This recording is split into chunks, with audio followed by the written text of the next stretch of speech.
اسلام میں کسی بھی انسان کی جان لینا، چاہے وہ مسلمان ہو یا غیر مسلم، ایک بہت بڑا گناہ ہے۔ قرآن اور حدیث میں اس کی سخت مناہی ہے اور اس کے لیے کٹھور سزا کا پراودھان ہے۔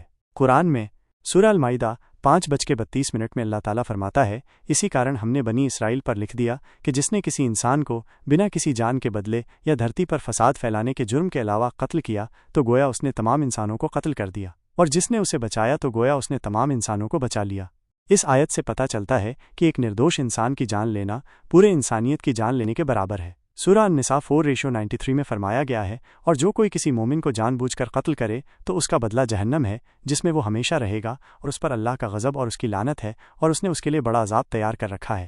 یہ آیت جان بوجھ کر کسی مسلمان کو قتل کرنے کی سخت سزا بیان کرتی ہے۔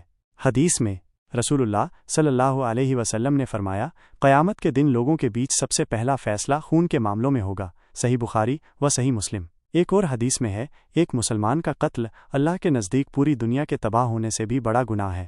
صحیح مسلم۔ ان آیتوں اور حدیثوں سے اسپشٹ ہوتا ہے کہ اسلام میں کسی بھی نردوش انسان کی جان لینا کتنا گمبھیر اپرادھ ہے۔ اگر کوئی مسلمان ہو کر بھی ایسا گھنونا کام کرتا ہے تو وہ اللہ کی سخت ناراضگی اور دردناک عذاب کا حقدار ہوگا۔ اسلام میں نیائے کا تقاضا ہے کہ اگر کوئی شخص کسی کا قتل کرتا ہے تو اس پر شریعت کے انوسار کارروائی کی جائے۔ قصاص بدلہ کا پراودھان ہے، جس میں کچھ شرطوں کے ساتھ قاتل کو بھی قتل کیا جا سکتا ہے تاکہ سماج میں انصاف قائم رہے اور آئندہ ایسے اپرادھوں کو روکا جا سکے۔ لہٰذا کسی مسلمان کا کسی بھی انسان کا قتل کرنا قرآن اور حدیث کی روشنی میں ایک بہت بڑا اور جگھنیہ اپرادھ ہے، جس کی اس دنیا اور آخرت میں سخت سزا ہے۔